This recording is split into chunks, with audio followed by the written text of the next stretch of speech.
ब्रह्मा विष्णुः गुरुर्देवो महेश्वरः गुरुरेव परं ब्रह्म तस्मै श्रीगुरवे नमः।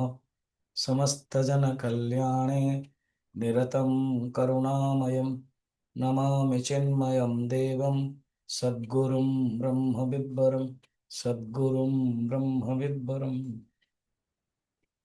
ग्रंथि भेद देखो पंचदशी जो टॉपिक टाक नौ से बड़ा गहराई रे नौचंदे आपण माने प्राय कंटिन्यू शुणुचंदे तेणु कठिन हेले मध्य कि हाँ घरे पचारिया को हेले आमे उत्तर न दे परिबा एंड परे क्लियरली आमे कहि भी परिबानी डजंट मैटर किंतु से टॉपिक टा केन नौचन तार जो क्रम तार जो प्रोसेस प्रोसीजियर देखा उचित कहते देख बाबा ग्रंथि भेद बोली गोटे कही ग्रंथि माने कौन आग बुझ ग्रंथि माने कौन अविद्या काम कर्म ग्रंथिर अर्थ ही गांठ गांठ माने गंठी गंठी कौन देखा गले मु शरीर यही भावना ही गंठी ये अज्ञान ही गंठी गंठी भेद कौन अज्ञान को जी भेद करदेला आ ग्रंथि सद्भाव कौन जहाँ पाखरे गंठी अच्छी अज्ञान ग्रंथि जहाँ पाखरे अच्छी तब कौन सी ग्रंथि सद्भाव व ग्रंथि भाव उल्टा हो ग्रंथि भेद। तो ग्रंथि भेद जार ही जाइछि सेई संथर लक्षण कहउछन तो जोठी जहाँ मिल जाउछि संगे संगे उत्तर रे कहउछन 269 रे डायरेक्ट श्रीमद् भगवत गीतार जो 14 अध्याय शेर नेले न द्वेष्टि संप्रवृत्तानि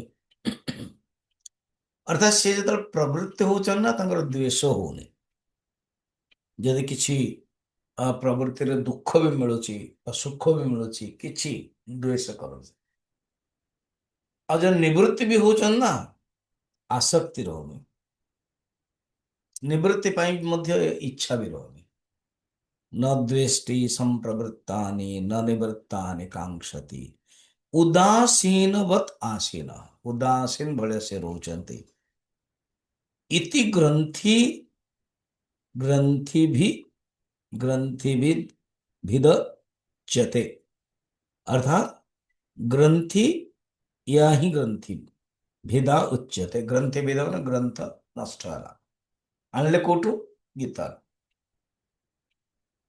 श्लोक जो 14 अध्याय 22 एंड 23 नंबर प्रकाशम च प्रवृत्ति च मोहमेव च पांडव न द्वेष्टि संप्रवृत्तानि न निवृत्तानि कांक्षति उदासीन वदासीन गुणैयो न विचाल्यते गुणा वर्तन्ते इत्येव यो अवतिष्ठते नेङ्गते ये नहीं आसले प्रकाशम सत्वगुण प्रवृत्तिम रजगुण मोहम तमगुण यही सत्वगुण रजगुण तमगुण गुणागुणेश वर्तन्ते ये ना आ प्रति इच्छा अच्छी ना प्रति घृणा अच्छी किसी ना गोटे शब्दटे भगवान कृष्ण यूज कर उदासीन बत उदासीन भाया रहते तो उदासीन अर्थ बस खाइबा पीवा किसी ना शांत एटा को नहीं के पूर्व पक्ष ना रे क्वेश्चन रखुछन बुझीपार पूर्व पक्ष से माने आचार्य शैली देखते आचार्य शब्द को लेकिन से केमती विचार कर जो क्वेश्चन हम तो पूर्व पक्ष ना रे हम ना क्वेश्चन जो हम स्टूडेंट ना रे हम जमी के मुझे को स्टाइल से कहे क्वेश्चन आंसर रे तो सेमती कहते उदासीन अर्थ बिल्कुल पूरा चुपचाप होगी बसवे खाइबा पीवा नहीं आहार नहीं प्रभु ये अर्थ आपण कहीं ये ग्रंथि भेद को कनेक्ट कर ମାନେ କ୍ଲିୟର କରୁଛନ୍ତି ସେ, ଆରେ ବାବା ତମେ ଯୋଉ ଭାବୁଛ ଉଦାସୀନ ଭାବ ଗ୍ରନ୍ଥି ଭେଦ ସହିତ କନେକ୍ସନ ନାହିଁ, ତା ନୁହଁ। 270 ନିଜେ ହିଁ କ୍ୱେଶ୍ଚିନ୍ କରାଉଛନ୍ତି। ଉପରଟା ନା କ୍ୱେଶ୍ଚିନ୍, ତଳଟା ଆନ୍ସର। 270 ଔଦାସୀନ୍ୟಂ ବିଧେୟಂ ଚେତ औदासीन्यं विधेयं चित औदासीन्यं विधेयं चेत् औदासीन्यं विधेयं चेत् शब्द तत्शब्द व्यर्थता तदा। तत्शब्दव्यर्थता तदा। तत् नहीं, वत, वत शब्द व्यर्थता तदा। तत्शब्दव्यर्थता तदा। न शक्ता अस्य देहाद्याः न शक्ता अस्य देहाद्याः इति चेद्रोग एव सः। इति चेद्रोग एव सः। କହୁଛନ୍ତି ପ୍ରଶ୍ନଟା ରହିଲା, ये जो औदासीन्य शब्द अच्छी उदासीनवत, ये विधेयम विधि चेत तदा वत शब्द व्यर्थता। ଗୀତାରେ ଯୋଉ ଉଦାସୀନ କୁହାଯାଇଛି ଗ୍ରନ୍ଥି ଭେଦ ପାଇଁ ଥୋଡ଼ି କୁହାଯାଇଛି। ये तो ଉଦାସୀନ ମାନେ କିଛି ବି ନାହିଁ ଏହା କୁହାଯାଇଛି। ଆପଣ ଖାମ ଖାମ ଗ୍ରନ୍ଥି ଭେଦ ପାଇଁ ନଉଛନ୍ତି, ବା ସେ ଯୋଉ ଉଦାସୀନ ବତ କୁହାଯାଇଛି ଗୀତାରେ, ସେଟାକୁ ଏଇଠି କାହିଁ ଆଣିଲେ? ସେଇଟା ତ ଉଦାସୀନ ପାଇଁ କୁହାଯାଇଛି, ଅର୍ଥାତ୍ ସେଇ ଜ୍ଞାନୀର ଲକ୍ଷଣ ଯେ କି ବିଲକୁଲ କିଛି ପ୍ରବୃତ୍ତି ନାହିଁ ନିବୃତ୍ତି ନାହିଁ। ଏଇଟା ପୂର୍ବ ପକ୍ଷ। ଦେନ୍ କହୁଛନ୍ତି ଅଗର ତୁ ଏଇଟା ଭାବୁଛୁ ନା ଚେତ, ଏମିତି ଯଦି ଭାବୁଛୁ ବତ ଶବ୍ଦର ବ୍ୟର୍ଥତା ଯିବରେ, ମାନେ ନା ଉଦାସୀନ ବତ, ବତ ମାନେ ବାଲା, ଉଦାସୀନ ଭଳିଆ, ଏ ଭଳିଆ ଶବ୍ଦ ବେକାର ଯିବ। କାରଣ ତୁ ତ ଉଦାସୀନ ଶବ୍ଦ କହିଦଉଛୁ, କିନ୍ତୁ ଏଇଟା ଉଦାସୀନ ନୁହଁ, ଉଦାସୀନ ଭଳିଆ। ଦେଖନ୍ତୁ ଇଏ ହଉଛି ବିଦ୍ୟାରଣ୍ୟ ସ୍ୱାମୀଜୀଙ୍କର ବିଚାର କରିବାର ଶୈଳୀ। କହୁଛନ୍ତି ତୁ ଉଦାସୀନ ଶବ୍ଦ କହିକି ପ୍ରବୃତ୍ତି ନିବୃତ୍ତିରୁ ପରେ କରେଇ ଦଉଛୁ ଏବଂ କହୁଛୁ କି ନାଇଁ ଏଇଟା ଗ୍ରନ୍ଥି ଭେଦ ସହିତ କିଛି କନେକ୍ସନ ନାହିଁ, ଖାଇବା ପିଇବା ସେ ଛାଡ଼ି ଦଉଛନ୍ତି, ଚୁପଚାପ ରହୁଛନ୍ତି, ସେଇ ଅର୍ଥରେ ନଉଛନ୍ତି ନା। ଉଦାସୀନ ବତ କୁହାଯାଇଛି, ଏ ତ ଉଦାସୀନ ଆସୀନ ହେବା ଉଚିତ। ବତ ଦରକାର ନଥିଲା, ନା ଆସୀନ ତ ଅଛି ନା ସେଇଠି, ନା ଆସୀନ ଅଛି, ଆସୀନ ମାନେ ରହୁଛନ୍ତି, ସେ ସ୍ଥିତିରେ ଅଛନ୍ତି। ତ ଉଦାସୀନ ବତ, ଉଦାସୀନ ଭଳିଆ, ଜଣେ ଉଦାସୀନ ଯେମିତି, ଉଦାସୀନ ମାନେ କଣ? କିଛି କିଛି କର୍ମ କରେନି, ଚୁପଚାପ ରହେ, କୌଣସି କ୍ରିୟା ବି ସାମ୍ନାରେ ଦେଖାଉଛି କି नो रिएक्शन, ତାକୁ କୁହନ୍ତି ଉଦାସୀନ। ତ ଏ ଉଦାସୀନ ତୁମେ ଭାବୁଛ କି ସ୍ଥିତି ପାଇଁ କୁହାଯାଇଛି, ଗ୍ରନ୍ଥି ଭେଦ ପାଇଁ ନାହିଁ। ନ ନ ନ, ଉଦାସୀନ ବତ, ଉଦାସୀନ ଭଳିଆ ଶବ୍ଦ କୁହାଯାଇଛି, ନହେଲେ ବତ ଶବ୍ଦ ବେକାର ଯିବ। ବତ ଶବ୍ଦ ବ୍ୟର୍ଥତା ତଦା ନ ଆଉ ଗୋଟେ ହସିକି କହୁଛନ୍ତି ସେ, କହିଲେ ହଉ ଗଲା, ଯଦି ତୁମ ଉଦାସୀନ ଶବ୍ଦ ଗ୍ରନ୍ଥି ଭେଦକୁ ନବ ନାହିଁ, ଅର୍ଥାତ୍ ଅଜ୍ଞାନ ନଷ୍ଟ ହେଇଯାଇଛି। ଆରେ ତା ଉପରଟା ଦେଖୁନ, ନ ଦ୍ୱେଷ୍ଟି ସମ୍ପ୍ରବୃତ୍ତାନି ନ ନିବୃତ୍ତାନି କାଂକ୍ଷତି, ଏ ତ ତାର ଲକ୍ଷଣ। ତୁମେ ନବନି, ତାହେଲେ କଣ ହବ ଜାଣିଛ ନା? କଣ ନା, ଜ୍ଞାନୀର ଦେହ ଆଦି କାର୍ଯ୍ୟ କରିବା ପାଇଁ ଯଦି ଅସମର୍ଥ ହବ, ହଁ, ତାହେଲେ ତ ଜ୍ଞାନୀ ରୋଗୀ ହେଇଗଲା। ହଁ, ଦେଖନ୍ତୁ ସେଇ ସମୟରେ ମଧ୍ୟ କୋମା ଆଦି ସବୁ ହଉଥିଲା କିଛି, ବହୁତ ଲୋକ। ବର୍ତ୍ତମାନ ଆପଣ ଜାଣିଛନ୍ତି ସୁପ୍ରିମ କୋର୍ଟ ବୋଧେ ପରମିଶନ ଦେଲା, 12-15 ବର୍ଷ ହେଲାଣି, ଗୋଟେ ଛୁଆଟିଏ, ତା ବାପା ନିଶ୍ଚୟ ହିଁ ସୁପ୍ରିମ କୋର୍ଟରେ ଆପିଲ କରିଥିବ କି ଇଚ୍ଛା ମୃତ୍ୟୁ ମତେ ଦିଆଯାଉ, କାରଣ ମୋ ପୁଅର ଇଚ୍ଛା ବି ଅଛି ଆଉ ସେ ପଢୁଛି, ତ ପରମିଶନ ଦେଲା ପରେ ଇଚ୍ଛା ମୃତ୍ୟୁ ହେଲା। ଏବଂ ଡକ୍ଟରଙ୍କ ପାଖରେ ତ ସୁବିଧା ଅଛି ଆଜିକାଲି, ଇଞ୍ଜେକ୍ସନ ଦେଇଦେଲେ ଗଲା। କିନ୍ତୁ ସେଟା ଡକ୍ଟରକୁ ପନିଶମେଣ୍ଟ ହବନି ନା, କାରଣ ଗଭର୍ଣମେଣ୍ଟ ସୁପ୍ରିମକୋର୍ଟ ଅର୍ଡର ଦେଇଦେଲା। ତେଣୁ ତୁମେ ଯଦି ଏମିତି କହିବ କି ନାଇଁ ଖାଇବା ପିଇବା ଛାଡ଼ି ଦେଇଛନ୍ତି ଉଦାସୀନ ହବ, ତାହେଲେ ତ ଇଏ ଜ୍ଞାନୀର ଗୋଟେ ରୋଗ, ଏଇଟା କ୍ଷୟ ରୋଗ, ଏଇଟା ଗୋଟେ। ଯେମିତି କୋମାରେ ମନୁଷ୍ୟ ରହୁଛନ୍ତି, ଲେପ୍ରସି ହେଇଯାଉଛି, ଲକୁଆ ମାରି ଦଉଛି। ବହୁତ ଲୋକ କହନ୍ତି ବି ଆମେ ମରିଯିବା ଭଲ। ତାକୁ ମର୍ସି କିଲିଂ କୁହାଯାଏ। ମର୍ସି କିଲିଂ ଇଂଲିଶରେ କୁହାଯାଏ। କାରଣ ସେଇ ସମୟରେ ବିଦେଶରେ ଏସବୁ ବେଶୀ ଅଛି, କାରଣ ଦେ ଡୋଣ୍ଟ ୱାଣ୍ଟ ଏନି ଝଞ୍ଝଟ। ଆମର କଣ ଧର୍ମ ନାଁରେ ଆମେ ଅପେକ୍ଷା କରିବାକୁ ପଡ଼ିବ, କିଛି ଅସୁବିଧା ତ ହବନି, କିଛି ଇଏ ନାହିଁ। ସେମାନେ ଭାବନ୍ତିନି ବାସ୍ ସର୍ଭାଇଭାଲ ଅଫ ଫିଟେଷ୍ଟ। ଯିଏ ଏ ସଂସାରରେ ଫିଟ୍ ଅଛି ସେ ରହିବ, ଯିଏ ସଂସାରରେ ଫିଟ୍ ନାହିଁ ସେ ପଳେଇଯିବ। ଯିଏ ନିୟମ କରିବ, ସିଏ ବି ଯଦି ଜଜ୍ କରିଛି ଏବଂ ବୁଢ଼ା ହେଇଗଲା ପରେ ସିଏ ବେଡ୍ ରିଡନ୍ ହେଇଛି, ବାସ୍ ତାକୁ ବି ଦେଇଦେବେ। ସଂସାର କଣ୍ଟିନ୍ୟୁ ଚାଲିଥିବ, ଓନ୍ଲି ଆକ୍ଟିଭ ଲୋକଙ୍କ ପାଇଁ ସଂସାର। ସଂସାରର ନାଁ ହିଁ ସଂସାରତି ଅଛି, ସଂସାର। ତମେ ଯଦି ଚାଲୁଛ ଦେନ୍ ୟୁ ଆର୍ ଓକେ। ତମେ ଯଦି ଚାଲୁନ ତାହେଲେ ଗଲା, ତମେ ସଂସାରରେ ନୁହଁ। ତ ଇଏ ମର୍ସି କିଲିଂ ଶବ୍ଦ ପ୍ରଥମେ ପ୍ରଥମେ ଆମର ଯେତେବେଳେ କନଫରେନ୍ସ ହଉଥିଲା, ପୂଜ୍ୟ ଗୁରୁଜୀ 1993 ଗୁରୁଦେବଙ୍କ ପରେ ଗୁରୁଜୀ ନେଲେ, ବୋଧେ 3-4 ବର୍ଷ ଭିତରେ ଗୋଟେ କନଫରେନ୍ସରେ ଆମର ଟପିକ୍ ଥିଲା ଡିସ୍କସନର, ଏ ମର୍ସି କିଲିଂ ଥିଲା। ଅନ୍ୟାନ୍ୟ ଆହୁରି ବି ଟପିକ୍ ଥିଲା, ଯୋଉଟାକି ଧର୍ମ ଆଣ୍ଡ ବହୁତ କିଛି ଟପିକ୍ ସେ ଭିତରେ। ତ ଏଇଟାକୁ ସେଇ ସମୟରେ ସିଏ ଆକ୍ସେପ୍ଟ କରି କହୁଛନ୍ତି, ତା ଯଦି ତୁ ଏମିତି ଭାବିବ ତାମାନେ ଜ୍ଞାନୀ ତ ଫେର ରୋଗରେ ଗ୍ରସ୍ତ ହେଇଗଲା। କାରଣ ସେ ରୋଗୀ ବ୍ୟକ୍ତି ହିଁ କିଛି କର୍ମ କରୁନି, ଏହା ନୁହଁ। ଉଦାସୀନ ବତ୍ କୁହାଯିଏ, ଏମିତି ଉଦାସୀନ ଭଳିଆ ତାକୁ ତମେ ଏକ୍ଜାକ୍ଟ ଲିଟେରାଲି ଉଦାସୀନ ଭାବନି।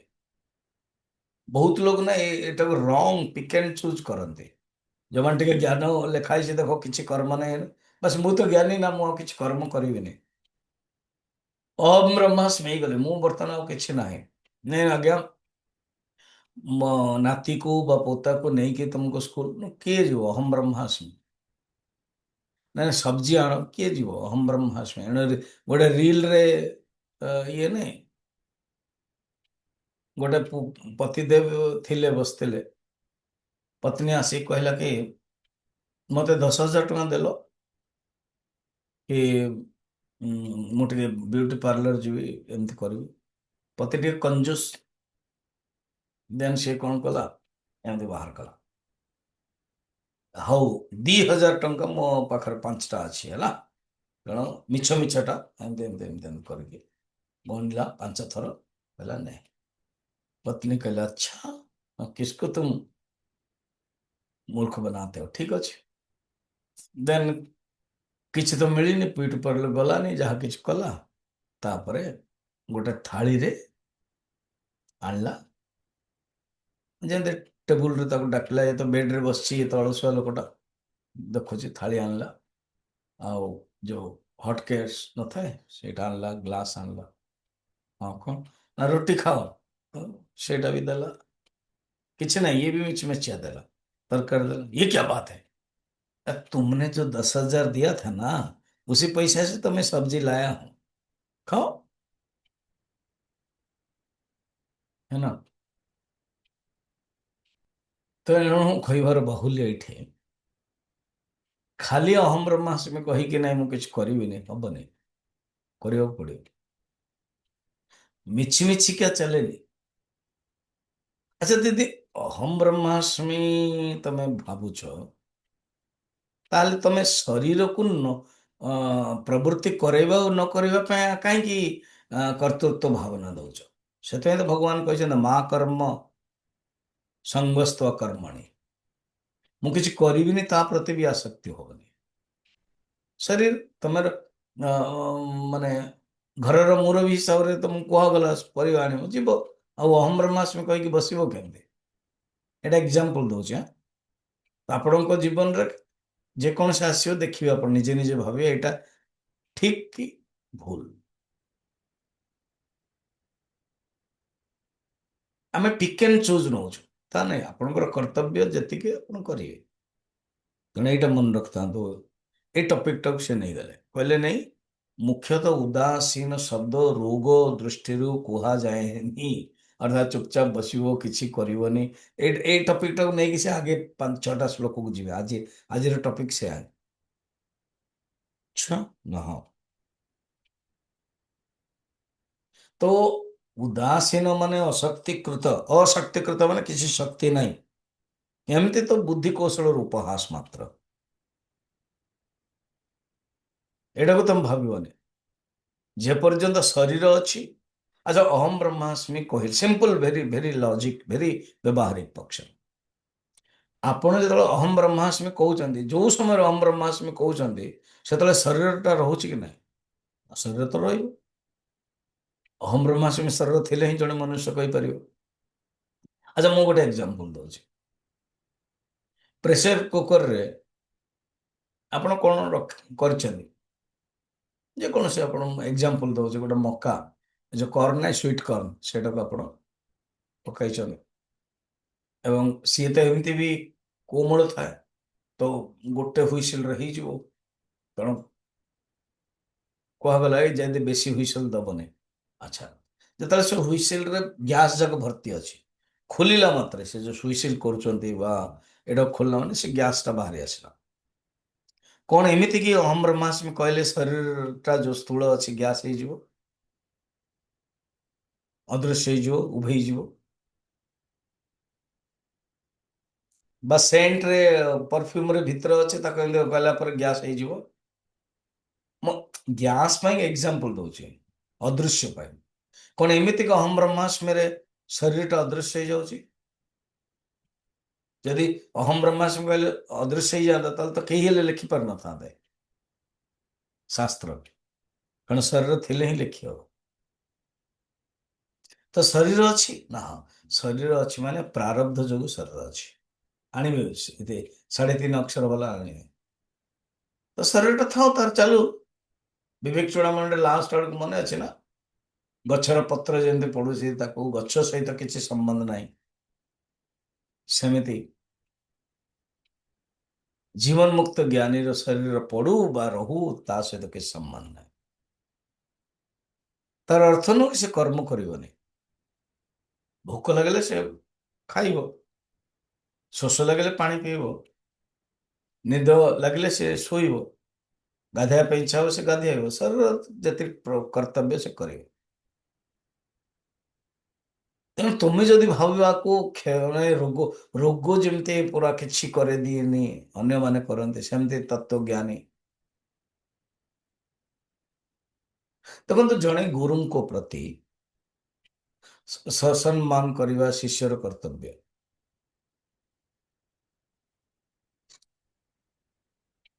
ଚରଣ ଧୋଇବା ଇଏ ଧୋଇବା ଗୋଡ଼ ହାତ ଧୋଇବା ଇଏ କରିବା ସିଏ କରିବା ଏସବୁ କର୍ତ୍ତବ୍ୟ ଯେମିତି ମୋ ସିଦ୍ଧଗଡ଼ରେ 2-3 ଜଣ ଯାଇଥିଲେ ଆମ ପଟିଆଲା କ୍ୟାମ୍ପରୁ ସେ କହୁଥିଲେ ବ୍ରହ୍ମଚାରୀ ମାନେ ଆପଣଙ୍କୁ ବହୁତ ପ୍ରଶଂସା କରୁଥିଲେ ଆପଣଙ୍କ କ୍ଲାସ୍ ନେଇଥିଲେ ବୋଲେ ହଁ ଏତେ ପ୍ୟାରେ ସବୁ ପିଲାମାନେ ପ୍ରବଚନ ପରେ ରାତିରେ ଆସନ୍ତି ମୋର ଲିଟରାଲି ମୋ ଗୋଡ଼ଟାକୁ ନେଇକି କୋଳରେ ରଖିକି ତାକୁ ସେବା କରନ୍ତି ତେଲ ଲଗେଇ ଦିଅନ୍ତି ଇଏ କରନ୍ତି ମୁଁ ମାସଟେ ଖଣ୍ଡେ ରହିଲି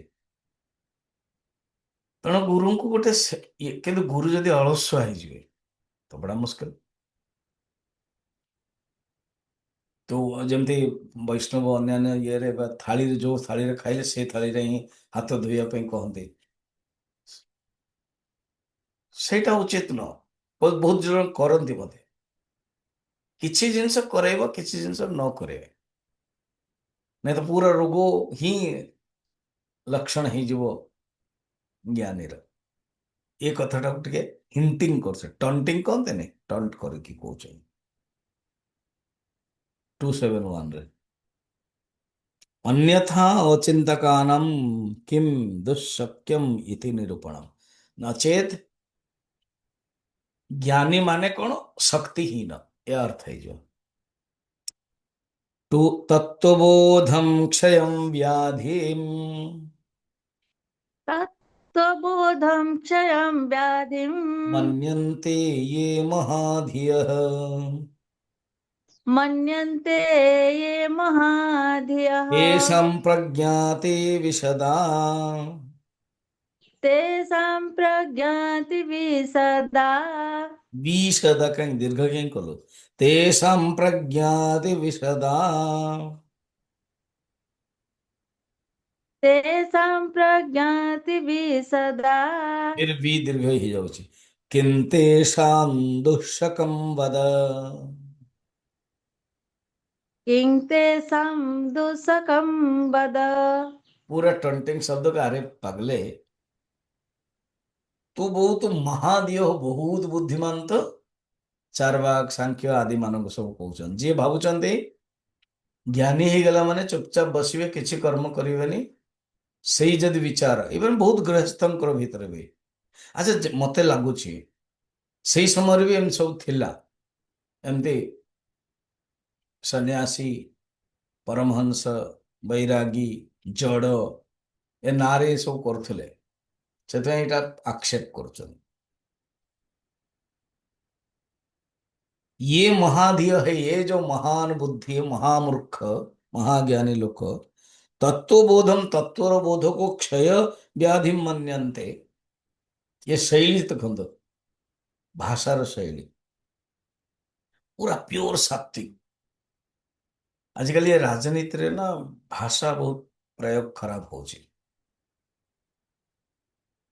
ବଡ଼ ବଡ଼ ପୋଷ୍ଟରେ ବି ଥାଉଛନ୍ତି ତ ବି ଭାଷା ପ୍ରୟୋଗ ଖରାପ କରୁଛନ୍ତି କିନ୍ତୁ ଦେଖନ୍ତୁ କେତେ ସୁନ୍ଦରରେ ଭାଷା କରାଉଛନ୍ତି କଣ ତତ୍ଵବୋଧକୁ ଯଦି କ୍ଷୟ ରୋଗ ବୋଲି ଭାବିବ ବସ୍ ଏମିତି ଆଉ ରାଜସିକ ତାମସିକ ଶବ୍ଦ ପ୍ରୟୋଗ କରୁନାହାନ୍ତି ଅଳସୁଆ ହେଇକି ବସିବ କିଛି ନିଠଲ୍ଲେ ଏମିତି ଶବ୍ଦ କରୁନାହାନ୍ତି କହୁଛନ୍ତି କ୍ଷୟ ରୋଗ ରୋଗ କ୍ଷୟ ରୋଗ ହେଇଗଲେ କଣ ଆଉ କର୍ମ କରିପାରେନି ଖାଇ ବି ପାରିବନି ମନୁଷ୍ୟ ଉଠି ବି ପାରିବନି ବେଡରେ ବସିଥିବ ଏବେ ଲେଟ୍ରିନ୍ ଶୌଚ ଆଦି ବି ଅନ୍ୟ ଜଣଙ୍କୁ କରିବାକୁ ପଡୁଛି ଯୋଉମାନେ ଆପଣମାନେ ଗୃହସ୍ଥ ଆପଣଙ୍କର ମା ବାପା ଶାଶୁ ଶ୍ୱଶୁର କୋଉ ଅବସ୍ଥାରେ ଥିବେ ଆପଣ ସେବା କରୁଥିବେ ଉଠି ପାରୁନାହାନ୍ତି ଅଛି କିଛି ଅପରେସନ ହେଇଛି କିଛି ବେଡ୍ ରିଡେନ୍ ହେଇଗଲେ ତ ଆକୁ ତମେ ତତ୍ଵବୋଧ ସହିତ ମିଶେଇବନି ତାହେଲେ ତ ତମମାନଙ୍କର ଜ୍ଞାନ ବହୁତ ବିଶଦ ହୁଁ?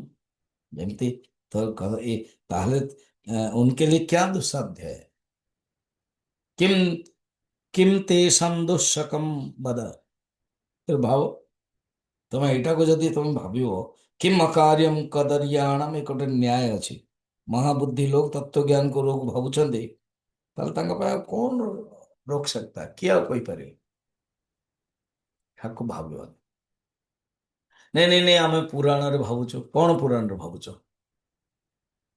ନା ଆପଣ ଏମିତି ଧମକେଇ ଦେଲେ ତମକୁ ଡର ଲାଗୁଛି ନା ମୁଁ ଗୋଟେ ପୁରାଣର କଥା ମନେ ପକେଇ କହୁଛି ନା କଣ ଜଡ ଭରତ ଆପଣ ଭାଗବତରେ ଜାଣିଛନ୍ତି କୋଶ୍ଚିନ୍ କରୁଛନ୍ତି ନା ହଁ ତ ଜଡ ଭରତ ମତେ ଦେଖୁନାହାନ୍ତି ବିଲକୁଲ ଶାନ୍ତ ହେଇକି ବସିଥିଲେ କିଛି ଖାଉନଥିଲେ କିଏ କହିଲା ଖାଉନଥିଲେ ତ ଅଧା କାହିଁକି ପୁରାଣଟାକୁ ନେଇକି ନଉଛୁ ତ ସେଇ ଟପିକଟାକୁ ନେଇ ଆସୁଛନ୍ତି ସେ ଆରେ ଚେଞ୍ଜ କରିଦେଲେ ନା ହଁ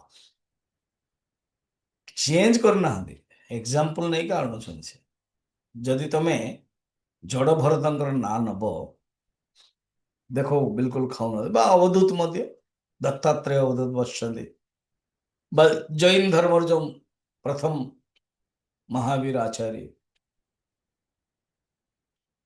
କାହିଁକି ନା ଯୋଉ ଶରୀରର ଦେଖ ଶରୀର ହଉଛି ନିଜେ ହିଁ ଏମାନେ ହିଁ କହୁଛନ୍ତି ଶରୀର ମାନେ ଦୂଷିତ କଳଙ୍କ ଯୁକ୍ତ ଗନ୍ଧ ଯୁକ୍ତ ଫିର ଆକୁ ସଫା କାହିଁକି ରଖୁନ ଏବେ ରିସେଣ୍ଟଲି ପଟିଆଲାରୁ ବୋଧେ 90 କିଲୋମିଟର ଗୋଟେ ଜୈନ ମନ୍ଦିର ଥିଲା ଆମର ଯେ ଦିନେଶ କହିଲେ ଏମିତି ଏମିତି ଆମର ଆମେ ପରିବାର ଟିକେ ଜୈନ ସହିତ କନେକ୍ସନ ଆଉ କେବେ ମୁଁ ଇଚ୍ଛା କରିବି ଯିବି ମୁଁ କହିଲି, ଇଚ୍ଛା କରିବ ଯିବ କଣ ଚାଲ ବର୍ତ୍ତମାନ ଯିବା ମୁଁ ଫ୍ରି ଥିଲି ସେ ଦିନ 11ଟା ବେଳେ କହିଲେ ଲଞ୍ଚ କରିବା ବାହାରିବା ସତକୁ ସତ 2ଟା ବେଳେ ବାହାରିଲୁ ପହଞ୍ଚି ଗଲୁ 4ଟା ବେଳେ ତାଙ୍କର ସହିତ ଭେଟିଲୁ ଗପସପ କଲୁ କିନ୍ତୁ ପାଖରେ ଯେତେବେଳେ ବସିଲୁ ମୁଁ ଦୁର୍ଗନ୍ଧ ଅନୁଭବ ହଉଥିଲା ମୁଁ ନିଜେ ଅନୁଭବ କଲି ସେମାନେ ଗାଧଉନାହାନ୍ତି ସେ ଏମିତି ବି ଥିଲେ ଫେର ଆମ ସହିତ କଥାବାର୍ତ୍ତା ବି ଏମିତି ରହନ୍ତି ହ୍ୱାଇଟ୍ ଥିଲେ ଆଉ ଦାଢି ଅଛି ଏମାନେ ଏମିତି କାଟିବେନି କରିବେନି କ୍ଷୀର ଲଗେଇବେନି ଏମିତି ଆ, ଖିଞ୍ଚିବାକୁ ପଡିବ ତ ଶରୀର ସାବୁନ ଲଗେଇବେନି ତ ଗନ୍ଧ ତ ହବ ନିଶ୍ଚୟ, ଶରୀର ତ ବାହାରିଗଲା। ତାକୁ ଫେର ଉଦାସୀନ ଆଉ ତତ୍ଵଜ୍ଞାନର ଲକ୍ଷଣ କହିବ କି? ଏବଂ ତୁମେ ଭରତର ନାଁ ନଉଛ, ଏବେ ମୁଁ ଭରତର କଥା କହୁଛି ବୋଲି କହୁଛନ୍ତି 272। ଭରତାଦେର ପ୍ରବୃତ୍ତି भरतादे भरतादेर प्रवृत्ति भरतादेर प्रवृत्ति भरतादेर प्रवृत्तिः पुराणोक्तेति चेत्तदा पुराणोक्तेति चेत्तदा जक्षन् क्रीडन्नतिं विन्दन् जक्षन् क्रीडन् रतिं विन्दन् इत्यस्रोषिर्न किं श्रुतिम्। इत्यश्रोषेर्न किं श्रुतिम्। ଆପଣ ଆପଣଙ୍କୁ ଆମକୁ ହସେଇ ଦେଲେ, ଆମକୁ ପରିହାସ କରେଇ ଦେଲେ କି ତମେ ରୋଗ ଏମିତି କରୁଛ ସେମିତି କରୁଛ। ତ ପୁରାଣ, ଆମେ ବି ପୁରାଣ ପଢୁଛୁ ଆଜ୍ଞା, ପୁରାଣ ଆମକୁ ବି ପସନ୍ଦ। ହଁ, ପୁରାଣରେ ଜଡ ଭରତଙ୍କର କଥା ରହିଛି, ଉପନିଷଦରେ ବି ରହିଛି କଥା, ବେଦରେ ମଧ୍ୟ ରହିଛି। କଣ ବେଦରେ ରହିଛି ମୁଁ କହିବି, ଛାନ୍ଦୋଗ୍ୟ ଉପନିଷଦରେ ଅଛି। ଆଚ୍ଛା, କଣ ନା ଯକ୍ଷନ୍ କ୍ରୀଡ଼ନ୍, ଯକ୍ଷନ୍ ମାନେ ଖାଇବା ସମୟରେ, ମାନେ ଖାତା ହୁଆ, କ୍ରୀଡ଼ନ୍ କ୍ରୀଡ଼ା କରିବା ସମୟରେ, ରମମାଣ ଯଦି ଗୃହସ୍ଥ ସିଏ ସ୍ତ୍ରୀ ମାନଙ୍କ ସହିତ ରମଣ କରୁଛନ୍ତି, ରମମାଣ ସ୍ତ୍ରୀ ବି ୟାନେ ହି ବା, ଯଦି ଯାନ ଦ୍ଵାରା ସବାରି ଦ୍ଵାରା ସେ ଯାଉଛନ୍ତି, ଜାତି ବି ହିଁ ଜାତି ଲୋକଙ୍କ ସହିତ କଥାବାର୍ତ୍ତା ହଉଛନ୍ତି, ଜାତିର୍ ବି ବା ବୟସ୍ୟେବା ସମବୟସ୍କ ସହିତ ବିନୋଦ କରୁଛନ୍ତି, ନ ଉପଜନମ କରୁଛନ୍ତି ତତ୍ତ୍ୱବେତ୍ତା ନିଜର ଶରୀର ସ୍ମରଣ नहीं कर रहे। ଦେଖନ୍ତୁ, ନା ଆରେ ବାବା ଏଇଟା ହିଁ ତ ଅଛି, ସବୁ କଲା ପରେ ବି ସ୍ମରଣ କରୁନାହାନ୍ତି, ମେଇନ ପଏଣ୍ଟଟା ତୁ ଧରନୁ ନା, ତୁ କଣ କରୁଛୁ? ଏ ଲେଖା ହେଇଛି, ଶ୍ରୁତି ଏଇଟା, ଉପନିଷଦରେ ଏଇଟା, ମାନେ ସେ ସବୁ କରୁଥିବ। ତୁ ଯୋଉ କହୁଛୁ ନାଇଁ କରିବାର ନାଇଁ, 272 ରେ ପ୍ରଥମ ଯୋଉ ଲାଇନଟା ନା, ଭରତାଦେହେ ଅପ୍ରବୃତ୍ତି ପୁରାଣୋକ୍ତେତି ଚେତ୍, ଚେତ୍ ମାନେ ଯଦି ତୁମେ ଏମିତି କହୁଛ, ତଦା ତେବେ ଯକ୍ଷନ୍ କ୍ରୀଡ଼ନ୍ ନତିಂ ବିନ୍ଦନ୍ ଇତି ଶ୍ରୋଷୀ ନ କିಂ ଶ୍ରୁତିମ୍। ବେଦରେ କଣ ଲେଖା ହେଇନି ଏଇଟା ବୁଝିପାରୁନୁ କି ତୁ? ଉପନିଷଦରେ ଲେଖା ହେଇଛି କଣ କି ଖାଇବା ସମୟରେ, ପ୍ରବୃତ୍ତି କରିବା ସମୟରେ ମଧ୍ୟ ତା ମନ ଭିତରେ କିଛି ନଉନି, ସ୍ମରଣ କିଛି ନାହିଁ, କର୍ତ୍ତୃତ୍ୱ ଭାବନା ନାହିଁ। ଅଧା ତମେ କାହିଁକି ଶୁଣୁଛ? ଆଉ ନମ୍ବର ୱାନ୍, ନମ୍ବର ଟୁ ଶୁଣ, ତୁ ନିଜେ ଭରତ କଥା କହିଲୁ ନା, ହଁ। ଆରେ ବାବା, ଭରତ ଖାଉନଥିଲେ କି? ନା କିଛି କାମ କରୁନଥିଲେ? ତାଙ୍କ ବ୍ରାହ୍ମଣ, ତାଙ୍କ ବାପା, ଆମେ ପଢିଛୁ ଭାଗବତରେ କଣ ହେଇଛି, ପୂର୍ବ ପକ୍ଷୀ କହୁଛି, ତାଙ୍କ ବାପା ତାକୁ କହିଲେ ଆରେ ଓମ୍ କର, କହିଲାନି, ଗାୟତ୍ରୀ ମନ୍ତ୍ର କର, କରିଲାନି, ବ୍ରତ ଉପନୟନ କରେଇଦେଲେ, ଓମ୍ ଭୂର୍ ଭୁବ ସ୍ୱ କର, କଲାନି। ଦେଖିଲେ ଏଠି ଲେଖା ହେଇଛି ନା ନାଇଁ ଭାରତ? ଆରେ ବାବା, ଏଇଟା ସିନା ସେ କଲାନି ଜାଣି ବୁଝିକି, କାରଣ ପ୍ରବୃତ୍ତି ହବ, ପୂର୍ବରେ ସିଏ ରାଜା ଥିଲେ, କାହାଣୀଟା ଭଲ ଶୁଣ। ରାଜା ଥିଲେ ଏବଂ ଆସକ୍ତି ହେଇଯାଇଥିଲା ଗୋଟେ ହରିଣ ପ୍ରତି, ତେଣୁ ସିଏ ନିଜେ ନେକ୍ସଟ ଜନ୍ମରେ ମରିଗଲା ପରେ ହରିଣ ହେଲେ, ବିଲକୁଲ କୋଉଠି ହେଲେ କିଛି ଚୁପଚାପ ରହିଲେ, ତାପରେ ଏବେ ଜଡ ଭରତ ବ୍ରାହ୍ମଣ ହେଇକି ଅଛନ୍ତି। ସେ ଜାଣିଛନ୍ତି ପୂର୍ବ ଜାତି ସ୍ମର ସିଏ, ତେଣୁ ସେ ଆଉ କଥାବାର୍ତ୍ତା ବ୍ୟବହାର କରୁନାହାନ୍ତି, କିନ୍ତୁ ଖାଉଛନ୍ତି ନା, ହଟ୍ଟା କଟା ଶରୀର ଅଛି ତାଙ୍କର। ଏଇଟା ହିଁ ଉପନିଷଦରେ କୁହାଯାଇଛି, ଯକ୍ଷନ୍ କ୍ରୀଡ଼ନ୍ନତିଂ ବିନ୍ଦନ୍ ଇତି ଅଶ୍ରୌଷୀ ହିଁ ନ କିಂ ଶ୍ରୁତମ୍। ଏଟା ଶ୍ରୁତିରେ କଣ କୁହାଯାଇନି? ଆଉ ଅବଧୂତ, ଦତ୍ତାତ୍ରେୟ ଅବଧୂତ ବସିଥିଲେ, ଯଦୁ ରାଜା ଗଲେ, ପ୍ରହ୍ଲାଦ ମଧ୍ୟ ଯାଇଛନ୍ତି। ଆଚ୍ଛା ଆଚ୍ଛା, କହୁଛନ୍ତି ଆପଣଙ୍କର ଇନ୍ଦ୍ରିୟ କିଛି କାମ କରୁନି, କିନ୍ତୁ ଆପଣ ରମଣ କରୁଛନ୍ତି, ତେଣୁ ଏଇଆ ନୁହଁ। ଆଚ୍ଛା, ବିଦ୍ୟାରଣ୍ୟ ସ୍ୱାମୀଜୀ, ଏବେ ତ ମୁଁ ଏ କଥାଟା କହୁଛନ୍ତି, ସେ ନିଜେ ଗୋଟେ ଗ୍ରନ୍ଥରେ ବି ଶ୍ଲୋକ ଲେଖିଛନ୍ତି, କଣ ଅନୁଭୂତି ପ୍ରକାଶ ବୋଲି ଗୋଟେ ଗ୍ରନ୍ଥ ଅଛି। ଇନ୍ଦ୍ର ରାଜାଦି ଦେହେଷୁ ନାନା ସ୍ୱାଦ୍ୟାଦି ଭକ୍ଷୟନ୍ बालै साकं हसन् स्त्रीभिः कदाचित् रमते सः यानै क्वापि ज्ञातिभिश्च सहितो मोदते खलु न कदाचित् स्मरत्येतत् वत्पुर्जनसमीपगम् एतद्देहेन तादात्म्यो भ्रान्त्या दुःखम् अभुत्सुरा विवेकेन भ्रमेपेते तद्दुःखं नद्य वीक्षते। लंबा श्लोक କହୁଛନ୍ତି ସେଇ ଯୋଉ ସାଧୁର ଲକ୍ଷଣ ହଉଛି ସେ ସବୁ କଲା ପରେ ମଧ୍ୟ କିଛି ହେଲେ ଚିନ୍ତା ମାନେ ଇନ୍ଦ୍ର ରାଜା ଆଦି ଦେହେଷୁ କେବେ କେମିତି ଇନ୍ଦ୍ର ବି ପଠେଇ ଦଉଛନ୍ତି ଇନ୍ଦ୍ର ବି ପ୍ରଣାମ କରିକି ତାଙ୍କୁ ଆସନରେ ବସଉଛନ୍ତି ବହୁତ ସୁନ୍ଦର ଖାଇବା ପଦ୍ୟ ବି ମିଳୁଛି 56 ଫୁଟ ଭୋଗ ବି ମିଳୁଛି ବାଲେ ହିଁ ସାକମ୍ ହସନ୍ ବାଳକ ସହିତ ହସୁଛନ୍ତି ମଧ୍ୟ ସ୍ତ୍ରୀ ବି କଦାଚିତ୍ ରମତେ ସ୍ତ୍ରୀ ମାନଙ୍କ ସହିତ ରମଣ କରୁଛନ୍ତି ଏଇଟା ହିଁ ଉପନିଷଦରେ ଅଛି ନା ଛାନ୍ଦୋଗ୍ୟ ଉପନିଷଦରେ ଯକ୍ଷନ୍ କ୍ରୀଡନ୍ ରମମାଣ ସ୍ତ୍ରୀଭିଃ ବୈ ୟାନୈବ ଜାତିର୍ଭି ବା ବୟସ୍ସି ବା ନୂପଜନମ୍ ସ୍ମରଣିଦମ୍ ଶରୀରମ୍ ସ୍ମ ଶରୀର ପ୍ରତି ତାଦାତ୍ମ୍ୟ ନାହିଁ ନ ସ୍ମରଣମ୍ ମାନେ ଶରୀର ପ୍ରତି ତାଦାତ୍ମ୍ୟ ନାହିଁ ହଉଛି କିଛି ୟା ନେଇ ରାଜା ବସେଇ ଦେଲେ ଇଏରେ ବାହନରେ ରଥରେ ବସି ପଡିଲେ ଖାଉଛନ୍ତି ଏ କଥାଟା ଗୋଟେ ନାହିଁ କି ଜଣେ ସାଧୁ ଆସିଲେ ରାଜାଙ୍କ ପାଖ ମାନେ ରାଜା ଦେଖିଲେ କି ଜଣେ ଜ୍ଞାନୀ ଇଚ୍ଛା ହେଲା ତାଙ୍କୁ ଆମ ପ୍ରାସାଦରେ ରହିବା ପାଇଁ ନେଇ ଆସିଲେ ପ୍ରଥମ ପ୍ରଥମ ତ କିଛି ଖାଉନଥିଲେ ଜଙ୍ଗଲରେ ଅଭ୍ୟାସ କରେ ଏମାନେ ଯେତେବେଳେ ଦେଲେ କ୍ଷୀରି ମଲପୁଆ ସବୁ ଖାଇ ଚାଲିଲେ ଫେରେ ଗାଧେଇଲେ ପ୍ରଥମ ପ୍ରଥମ ତ ଏମିତି ଗାଧଉଥିଲେ ମାଟିରେ ମାନେ ସାମ୍ପୁ ସାବୁନ ଦେଲେ ଗାଧେଇଲେ ପ୍ରଥମ ପ୍ରଥମ ତ ତଳେ ଶୋଉଥିଲେ ଫେର କହିଲେ ନାଇଁ ନାଇଁ ନା ତଳେ ଶୁଅନ୍ତୁନି ଏଇଟା ହଉଛି ରାଜପ୍ରସାଦ ଡନଲପରେ ଶୋଇଲେ ପ୍ରଥମ ପ୍ରଥମ ତ କିଛି ନଥିଲା ଫୁଲ ଅତର ଆଦି ସବୁ ଦେଲେ ଦେଲେ ପଙ୍ଖା କରାଇଲେ ସବୁ କିଛି ତ ରାଜାଙ୍କ ଭାବର ହେଲା ଆରେ ଆମ ଭିତରେ ଆଉ ଏ ସାଧୁ ଭିତରେ ଫରକ କଣ ଫାର୍ଷ୍ଟ ଟାଇମ ତ ଆସିଲେ କିଛି ମାନେ ବୈରାଗ୍ୟ ଥିଲା ବୋଲି ମୁଁ ନେଇକି ଆସିଲି ଦେଖିଲା ବେଳକୁ ସବୁ କିଛି ଖାଉଛନ୍ତି ପିଉଛନ୍ତି ଇଏ କରୁଛନ୍ତି ଦେନ୍ क्वेश्चन पचारिଲେ गुरुदेव आप भी खाते हैं आप भी सोते हैं आप भी सब कुछ करते हैं और हम भी करते हैं तो आप और हम में फर्क क्या है बेटा तू मेरा बच्चा है गोटे डायलॉग अच्छी यू आर माई चाइल्ड तू मेरा बच्चा है हम्म, बताऊंगा next day morning morning walking करने ପାଇଁ ବାହାରିଲେ ଦି ଜଣ ଯାକ ହେଲା 1 କିଲୋମିଟର 2 କିଲୋମିଟର 3 କିଲୋମିଟର ବାହାରିଲେଣି ରାଜାଙ୍କର ଅଭ୍ୟାସ ନାହିଁ ୱାକିଂ କରିବା ପାଇଁ ଏବଂ ଦେନ୍ ସାଧୁ କହିଲେ ଚାଲ ତମର ରାଜ୍ୟ ଏଠି ସରିଲା ଆଉ ତମେ ରାଜା ନୁହଁ ତମର ରାଜ୍ୟ ଏତିକି ଯାଇଥିଲା ଚାଲ ମୋ ସହିତ ଚାଲ କହିଲେ ନାଇଁ ଆଜ୍ଞା ମୁଁ କେମିତି ଯିବି ମୁଁ ପରା ରାଜା ଏଇ ରାଜା ଆପଣ ମତେ ଏତେ ଦୂର ନେଇ ଆସିଲେ ବର୍ତ୍ତମାନ ମୁଁ କେମିତି ଯିବି କହିଲେ ବାସ୍ ତୋର ଆଉ ମୋ ଭିତରେ ଏହା ଫରକ ଦେଖିଲୁ ମୁଁ କେମିତି ଯିବି ମୁଁ ବାହାରିଲି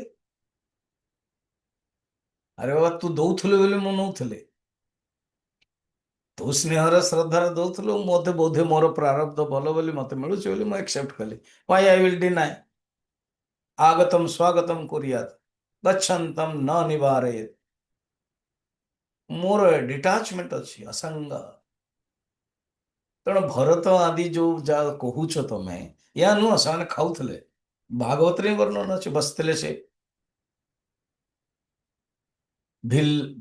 ଶବର ମାନେ ଭିଲ ମାନେ ଆସିଲେ ଜଙ୍ଗଲରେ ତାଙ୍କୁ ନେଇକି ଉଠ ଉଠିଗଲେ ବସ ବସିଲେ ଗାଧେଇ ଦେଲେ କ୍ଷୀରରେ ଗାଧେଇଲେ ଅଭିଷେକ କଲେ ପୁରା ପୋଛାପୋଛି କରିଦେଲେ ଦେନ୍ ଚନ୍ଦନ ସିନ୍ଦୁର ମାଳା ଦେଲେ ଖାଇବାକୁ ଦେଲେ ଖାଇଦେଲେ ଖାଇଛନ୍ତି ନା କରୁଛନ୍ତି ସେ କିନ୍ତୁ ତାଙ୍କର କୌଣସି କର୍ତ୍ତୃତ୍ୱ ନାହିଁ ଅବଧୂତ ମଧ୍ୟ ଯଦୁ ରାଜା ପ୍ରଶ୍ନ ପଚାରିଲେ ଉତ୍ତର ଦେଲେ ସେ ମୁଁ ଏହା ଶିଖିଲି 24 ଲୋକଙ୍କଠୁ ଏହା ବର୍ଣ୍ଣନା ଅଛି ତାଦାତ୍ମ୍ୟ ନାହିଁ ତାଙ୍କର ଶରୀର ପ୍ରତି ଏତଦ୍ ଦେହେନ ତାଦାତ୍ମ୍ୟ ଭ୍ରାନ୍ତ୍ୟା ଦୁଃଖମ ଅଭୁତ୍ସୁରା ତାଙ୍କର ତାଦାତ୍ମ୍ୟ କିଛି ନାହିଁ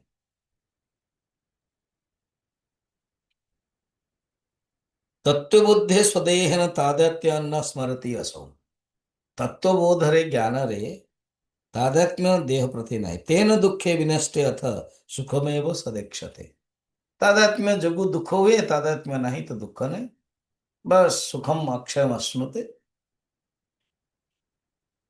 अभिमान ତାଙ୍କର ନାହିଁ ତାଦାତ୍ମ୍ୟ ନାହିଁ ତେଣୁ ଜ୍ଞାନୀ ପୁରୁଷର ନା ପ୍ରବୃତ୍ତି ଅଛି ନା ନିବୃତ୍ତି ଅଛି ତେଣୁ ଉଦାସୀନ ବତ୍ କୁହାଗଲା ତମେ ଉଦାସୀନର ଅର୍ଥ ଏହା ଭାବନି କି ଖାଇବା ପିଇବା ସବୁ ଛାଡ଼ିଦେବେ ତ ରୋଗ ହେଇଯିବ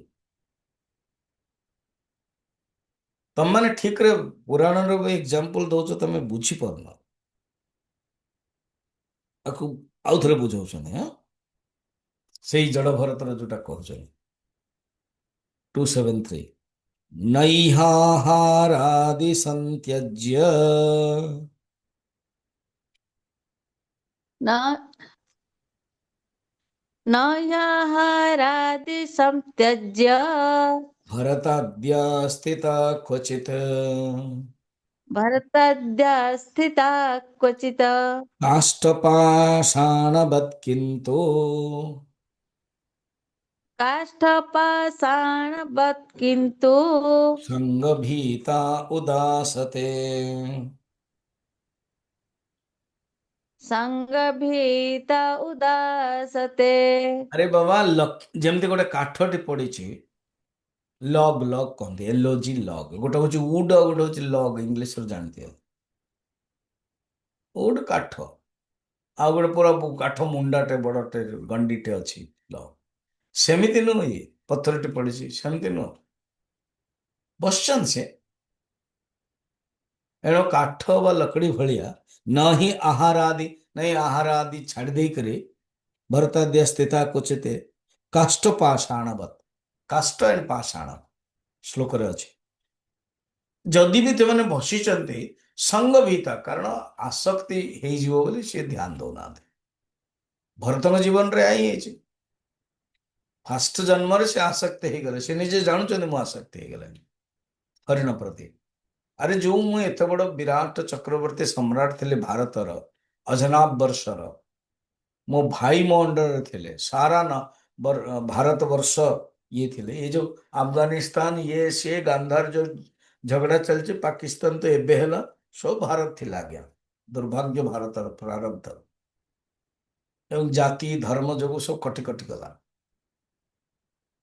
ସବୁ ଏଇ 9 ଭାଇକୁ ସେ ଦେଇଛନ୍ତି ସିଏ ନିଜ ଅଜନାବ ବର୍ଷ ହେଲେ ତାପରେ ଭାରତ ହେଲା କାରଣ ତାଙ୍କରି ନାଁରୁ ହେଲା ଏତେ ବଡ ଶ୍ରେଷ୍ଠ ରାଜା ଗୋଟେ ହରିଣ ପ୍ରତି ଆସକ୍ତ ହେଇଗଲେ ରାଣୀକୁ ଛାଡିଛନ୍ତି ଦେଶକୁ ଛାଡିଛନ୍ତି ରାଜ୍ୟକୁ ଛାଡିଛନ୍ତି ରାଜଧାନୀକୁ ଛାଡିଛନ୍ତି ଜଙ୍ଗଲରେ ରହିଲେ କିନ୍ତୁ ଛୋଟିଆ ହରିଣ ପ୍ରତି ଆସକ୍ତି ହେଲା କାରଣ ପୂର୍ବଜନ୍ମର ବାସନା ତାଙ୍କୁ ଆସିଲା କିନ୍ତୁ ତପସ୍ୟା କରିଛନ୍ତି ସେଟା ଫଳ ବି ମିଳିଲା ନେକ୍ସଟ ଜନ୍ମ ହରିଣ ପ୍ରତି ଆସକ୍ତି ଥିବାରୁ ହରିଣ ହରିଣ ହରିଣ ଚିନ୍ତା କରିବାରୁ ଶରୀର ତ୍ୟାଗରୁ ହରିଣ ହେଇଗଲେ ୟମ୍ ୟମ୍ ଭାବମ୍ ସ୍ମରଣ ଯୋଉ ଭାବନା ରଖିକି ସ୍ମରଣ କରୁଛନ୍ତି ସେ ଅନୁସାରେ ତାଙ୍କୁ ମିଳିବ ହରିଣ ହେଇଗଲେ କିନ୍ତୁ ଜାତି ସ୍ମର ଥିଲେ କାରଣ ଗଣ୍ଡକୀ ନଦୀ ନେପାଳରେ ଗଣ୍ଡକୀ ନଦୀରେ ଜଷ୍ଟ ଯୋଉଟାରେ ଭଗବାନ ବିଷ୍ଣୁଙ୍କର ଶାଳଗ୍ରାମ ଆସୁଛି ସେ ପାଣି ପିଇକି ଚୁପଚାପ ରହିଲେ ନା କୋଉ ହରିଣ ସହିତ ମାଇ ହରିଣ ସହିତ ଆସକ୍ତି ନା କିଛି ନାହିଁ ବାସ୍ ଯେତିକି ଶରୀର ଭୋଗ କରିବା କଥା କରିକି ଶରୀର ତ୍ୟାଗ କଲେ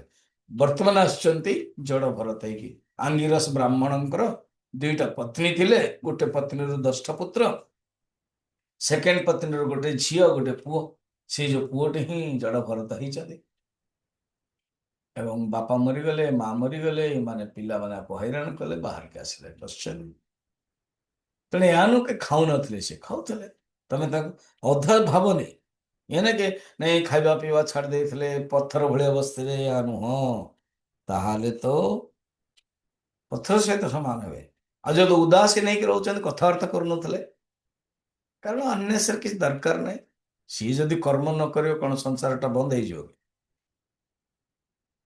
ଏପଟେ ଆପଣ କହୁଛନ୍ତି ନାଇଁ କର୍ମ କରୁଥିଲେ ଆରେ ଆବଶ୍ୟକ କର୍ମ କରୁଥିଲେ ନହେଲେ ନାଇଁ ତାଙ୍କ ପାଇଁ ନାହିଁ ଆମ ପାଇଁ ଗୃହସ୍ଥ ଜୀବନରେ ଆମେ ଘରେ ରହିବା ଆମେ କହିବା ନା ଅହମ୍ ବ୍ରହ୍ମାସ୍ମି ମୁଁ ଆଜିଠୁ କିଛି କରିବିନି ତ ଅସୁବିଧା ହବ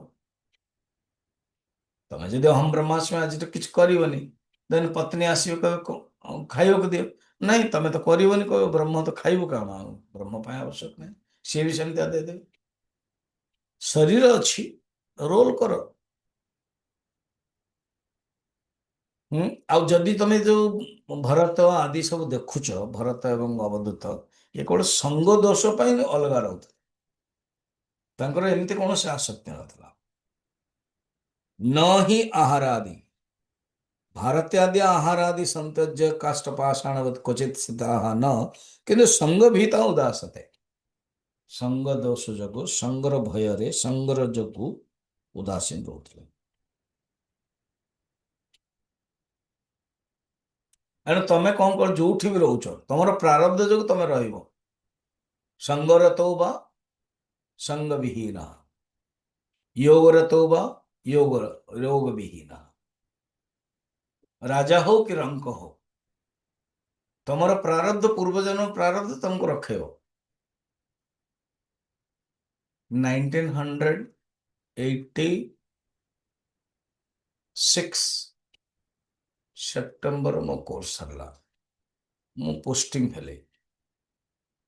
ଦେନ୍ 1986 ନଭେମ୍ବର ଡିସେମ୍ବର ୟା ତ 87 ଜାନୁଆରୀରେ ଗୋଟେ କନଫରେନ୍ସ ଥିଲା ବୁର୍ଲାରୁ। ମୁଁ ବୁର୍ଲାରୁ ହିଁ ଯାଇଥିଲି।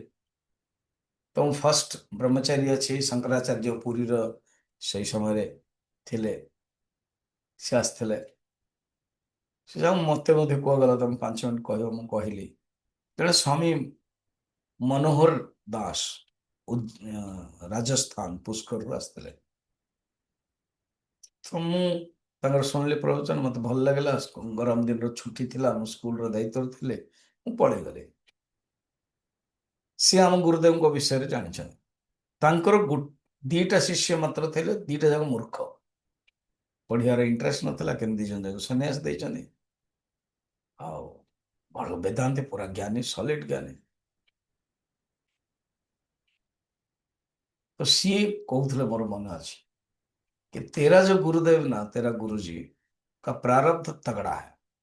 पूरा राजकीय भाया प्रवचन दौरान रोचंती भी थाट वाट। मोर बोधे प्रारब्ध खराब थी, एमती मूर्ख मिलले तो मत सिक्रेटली कहते से सेवा फावा जमी कर पैसा भी मार दौरान। बहुत आश्रम थिला, स्टूडेंट को हॉस्टल दियंती, पैसा दियंती नहीं दियंती से जाओ। मत कहते मु तो नुआ नुआ ब्रह्मचारी है, मात्र 6 मास है। मत कहते तुम मेरे पास आ जाओ, मैं तुझे सन्यास दे दूंगा। एबुठू ही तू तो ज्ञानी, तू रही ते मु नेक्स्ट दायद करदेवी। मु तो भाभी नी ना, मु गुरुदेव को छाड़ी पारि, चिन्मय मिशन को छाड़ी पारि। मुझे ज्ञान शिक्षा कच भाया बृहस्पति पुत्र कच शुक्राचार्य को जमी आसती से समय मोर भाई ये क्लीयर कॉन्सेप्ट थिला, एपर्यंत बर्तमान भी कंटिन्यू चलती। सी कहते कि महापुरुषंकर मध्य प्रारब्ध थाए, पूर्वर प्रारब्ध रे काको राजकीय ठास मिले, काको मिलेनी। मोर पूर्व प्रारब्ध जो देख सब ज्ञान अच्छी, तुम चिन्मयानंद ठार भी बेसी ज्ञान, सत कथा मानवी। गुरुदेव आर्ट ऑफ स्किल आदि सब, किंतु वेदांत तत्व भी सी किछ कम नुथिले, किंतु स्किल नहीं कहवाई थिला। एमती नहीं कि प्रवचन भल दौते, किंतु प्रारब्ध जो शिष्य मूर्ख मिलते, महामूर्ख शिष्य। आ गुरुदेव को देखो हजार हजार शिष्य बाहर, सब ज्ञानी, ये तो प्रारब्ध जो। तेणु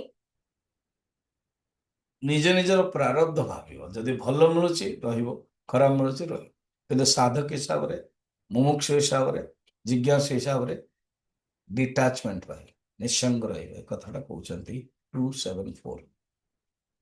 संगी ही बाध्यते लोके, संगे बाध्यते लोके, निस्संग सुखमश्नुते, निस्संग सुखमश्नुते। तेन संग परित्याज्यः तेन संग परित्याज्यः सर्वदा सुखमिच्छता। सर्वदा सुखमिच्छता। सूत्रटा मन रखता कौन, लोके संगी ही बाध्यते, संसार रे जी आसक्त रोचे सी ही दुखी हो, सी ही बंधन रे पड़े। ये श्लोकटा के लिखुचन देख, ही यतः लोके संगी बाध्यते, लोके माने संसार, लोके वेदे च लोकेस्मिन् द्विविधा निष्ठा, लोके संसारे संगी, संघी नो संघी माने आरएसएस, संघी संघरु संघी, ये आजिकाली सब संघ विषय लिखुଛନ୍ତି। ये जो कांग्रेस रो जी अछंती खड़गे, से कहउଛନ୍ତି मुसलमान जान, तमे जदि रमजान पढ़ुଛ ଆଉ ଏଇ ସମୟରେ ଗୋଟେ ସାପଟି ଆସିଲା, ତାହେଲେ ରମଜାନ ଛାଡିକି ସାପକୁ ମାରିବ। ସେମିତି ये आरएसएस, ये संघ, ये बहुत खतरनाक। अरे बाबा, ମାନେ ଏମାନଙ୍କ ଭିତରେ କେମିତି ଜହର ଦିଆଯାଇଛି। ଏତେ ବର୍ଷ ହେଲାଣି ନା, ବର୍ତ୍ତମାନ ବହୁତ ଚେଷ୍ଟା କରୁଛନ୍ତି ସେ ଡିପ୍ ଷ୍ଟେଟ୍, ये सोरोस, ये धंधा ବହୁତ ହଇରାଣ କି ପ୍ରଧାନମନ୍ତ୍ରୀକୁ ହଟାଇବା ପାଇଁ, ବଦନାମ କରିବା ପାଇଁ। ଗୋଟେ ଚୋର, ଇଏ ସିଏ ନରେନ୍ଦ୍ର ସରେନ୍ଦର, ଯାହା ପାରୁନାହାନ୍ତି, ବର୍ତ୍ତମାନ ଦି ତିନିଟା ସ୍ତ୍ରୀ ଲୋକ ବାହାରିଲାଣି, ସିଏ କହୁଛନ୍ତି ଏମିତି ଏମିତି। ଆପଣ ଭାବନ୍ତୁ କଳି ଯୁଗରେ କେମିତି ହଉଛି। ଯୋଉଠି ଆସକ୍ତ ହବ ସେଇଠି ବନ୍ଧନ ପଡିବ। ସଂଘୀ ନା ଏଇଟା ସଂଘ, ଆରେ ଆରଏସଏସ୍ ସଂଘର ବହୁତ ବଡ ମହତ୍ଵ ଅବଦାନ ରହିଛି ଭାରତ ବର୍ଷରେ। ଯେତେବେଳେ ବାଢ ହୁଏ, ବନ୍ୟା ହୁଏ, ଯୁଦ୍ଧ ହୁଏ, ଏମାନେ ହିଁ ଯାଇକି କାମ କରନ୍ତି। ମୁସଲମାନ ଆଦି କେହି କାମ କରନ୍ତିନି। ଏମାନେ ଯାଇକି ତଳ, କୁହାଯାଏ ଯୁଦ୍ଧ ବେଳକୁ କାଶ୍ମୀରରେ, ଏ ଯୋଉ ଜମ୍ମୁରେ କଣ ଗୋଟେ ଏରୋଡ୍ରମ ତିଆରି ହେଇପାରିଲାନି। ସେ କହିଲେ ବର୍ତ୍ତମାନ ଜାହାଜ ଦିଲ୍ଲୀରୁ ବାହାରିକି ରହିବ କେମିତି, କାରଣ ପାହାଡ ଜାଗାରେ। ସାଙ୍ଗେ ସାଙ୍ଗେ ସଂଘ ଦାୟିତ୍ୱ ନେଲା, କହିଲେ ଆମେ ତିଆରି କରିକି ଦେଇଦେବୁ। ଗୋଟେ ଦି ଦିନ ବି ଦେଇକି ରେଡି ହେଇଗଲା। ଯେତେ ସବୁ ବନ୍ୟା କେରଳରେ ବି, ଯୋଉ କେରଳରେ ବାୟନାଡରେ କୁହାଯାଏ, ସେଇଟାରେ ହିଁ ଯେତେବେଳେ ବନ୍ୟା ହେଲା, ଏମାନେ ହିଁ ଯାଇକି ସେବା କରିଛନ୍ତି। ଇତିହାସ ଦେଖିବା ଉଚିତ, ଜାଣିବା ଦରକାର। ସେ ଯାଉ ଏଇଠିକି ସଂଘୀ ନୁହଁ, ସଂଗୀ, ସଂଗୀ ମାନେ ଆସକ୍ତ। ଆସକ୍ତ ବ୍ୟକ୍ତି ହିଁ ବନ୍ଧନରେ ପଡେ। ନିଃସଙ୍ଗମ ସୁଖ, ଯେ ନିଃସଙ୍ଗ, ଏଇଥିପାଇଁ ତ ଅବଧୂତ ନିଜେ କହିଛନ୍ତି ନା ଯଦୁରାଜାକୁ, ପିଙ୍ଗଲା ବେଶ୍ୟରୁ ମୁଁ ଶିଖିଲି, ଆଶା ହିଁ ପରମం ଦୁଃଖం, ନୈରାଶ୍ୟಂ ପରମం ସୁଖం, ଇତି ସଂଚ୍ଛେଦ୍ୟ କାନ୍ତାଶମ୍ ସୁଖମ ସୁସ୍ୱାପ ପିଙ୍ଗଲା। ପିଙ୍ଗଲା ବେଶ୍ୟା ବିଦେହ ନଗରରେ ଥିଲେ, ମିଥିଲା ନଗରରେ। ଏବଂ ଏଇ ଅବଧୂତ କହୁଛନ୍ତି, ଭାଇ ମୁଁ ବୁଲୁ ବୁଲୁ ବୁଲୁ ଗୋଟେ ଗଛ ତଳେ ବସିଥିଲି, ସେଇ ଗଛ ତଳ ପାଖରେ ଏଇ ବେଶ୍ୟାର ଘର ଥିଲା। ବେଶ୍ୟା ସନ୍ଧ୍ୟା ବେଳକୁ କଣ କରିଥାଏ, ସଜଦଜ ହେଇକିରି ବାହାରକୁ ଆସିଲା। କି ଜଣେ ଆସିଲେ ପ୍ରେମିକ, ମୁଁ ତାକୁ ଡାକିକି ନେବି, ପଇସା ବି ମିଳିବ ଏବଂ ଭୋଗ ହବ। ବାସ୍ ଭିତରକୁ ବାହାରକୁ ଚାଲିଛି। ରାତି 12 ହେଇଗଲା, କେହି ହେଲେ ଆସିଲେନି। ସେତେବେଳେ ସିଏ କହିଲା, ଠିକ ମୋ ହୃଦୟ ଭିତରେ ପରମାତ୍ମା ଅଛନ୍ତି, ମୁଁ କାହାକୁ ଖୋଜୁଛି ଏ ସୁଖ ପ୍ରାପ୍ତ କରିବା ପାଇଁ, ଏ ଧନ ପାଇଁ? କାହିଁକି ଏମିତି ମୋ ଭିତରେ ଅଛି? ମୋର ପରମାତ୍ମାକୁ ଯୋଉ ମୋ ହୃଦୟ ଭିତରେ ଅଛନ୍ତି, ତାଙ୍କୁ ମୁଁ ଭୁଲି ଏ ବାହାରର ଯୋଉ ଶରୀର ଯୁକ୍ତ ପ୍ରେମୀଙ୍କୁ ମୁଁ ଖୋଜୁଛି ସୁଖ ପାଇବା ପାଇଁ। ଇଏ କାହିଁକି ହେଲା ନା, ଆଶା ଯୋଗୁଁ ହିଁ। ମୁଁ ଭାବିନେଲି କି ଧନ ଦେଲେ ଶରୀର ସୁଖ ହେଲା ଆନନ୍ଦ।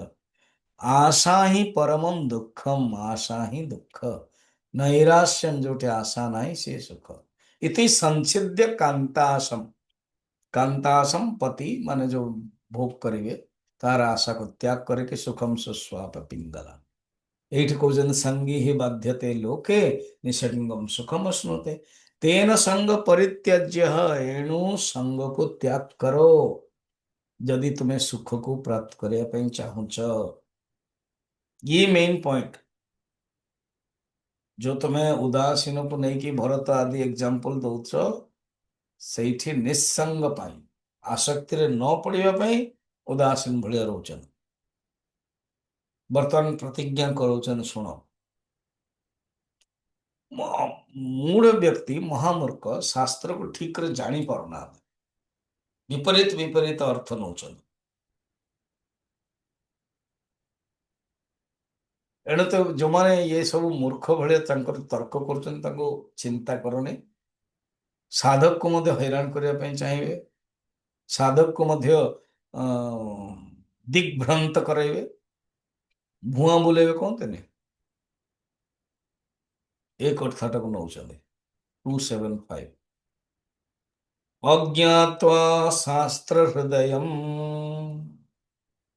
अज्ञात्वा शास्त्रहृदयम् मूढ़ वक्तन्यथान्यथा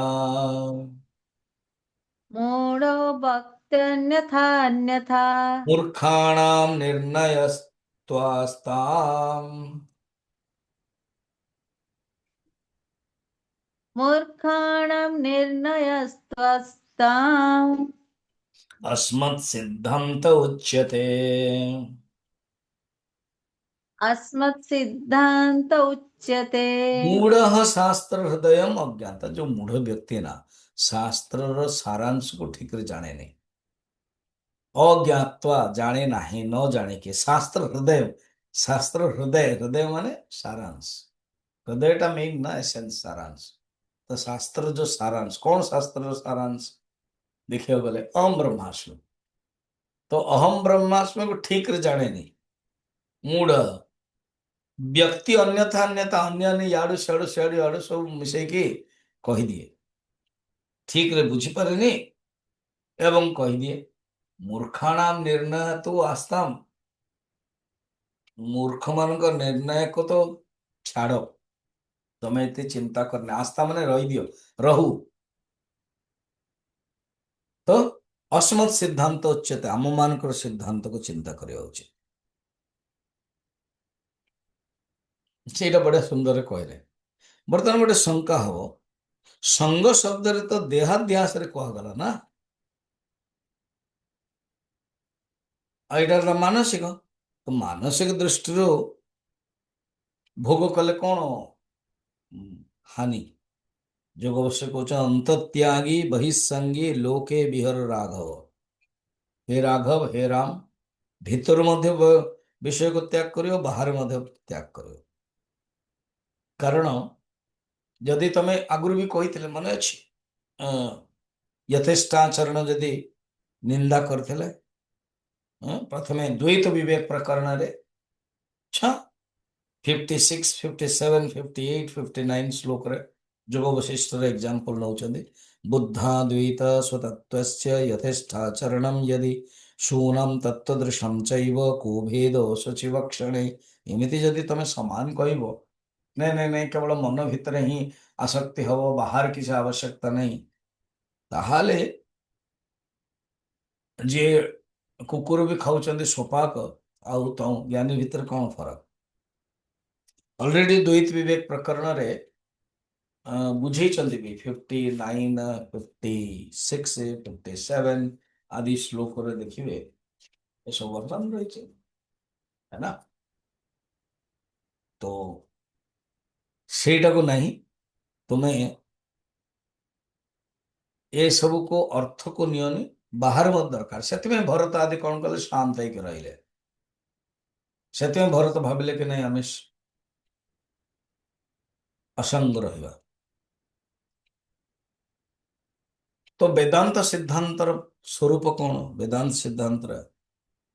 ସିଦ୍ଧାନ୍ତର ସ୍ୱରୂପ ହଉଛି କି ବୈରାଗ୍ୟ ଆଉ ଜ୍ଞାନ ଆଉ ଉପରତି ଏ ସାଥିରେ ରହିବ, ଅଲଗା ଅଲଗା ବୁଝା ହବ, ସାଥିରେ ରହିବ। ବୈରାଗ୍ୟ ତ ନିତାନ୍ତ ଆବଶ୍ୟକ।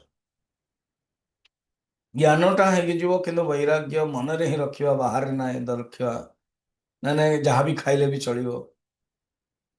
ବହୁତ ଲୋକ କହନ୍ତି ଆରେ ଅହମ ବ୍ରହ୍ମାସ୍ମି, ତ ଖାଇଦେଲେ କଣ ହବ? ବର୍ତ୍ତମାନ ଭଗବାନ ଶ୍ରୀରାମଙ୍କ ନାଁରେ ମାଂସ ଖାଉଥିଲେ, ପାଣ୍ଡବ ମାନେ ମାଂସ ଖାଉଥିଲେ, ଏସବୁ ନେଇକି ନା ଜ୍ଞାନୀ ତ କିଛି ଅସୁବିଧା ନାହିଁ, ତମର କୁହାଯାଇଛି ସବୁ ବ୍ରହ୍ମ। नो नो नो, ୟାକୁ ତମେ ବୈରାଗ୍ୟର ଅର୍ଥ ନ, ବୈରାଗ୍ୟ ରିଏଲି ଅର୍ଥ କଣ, ଜ୍ଞାନର ରିଏଲି ଅର୍ଥ କଣ, ତାହା ମାନେ କାଲି ଦେଖିବା। 276 ହେଲା। ଆଜି ଏତିକି।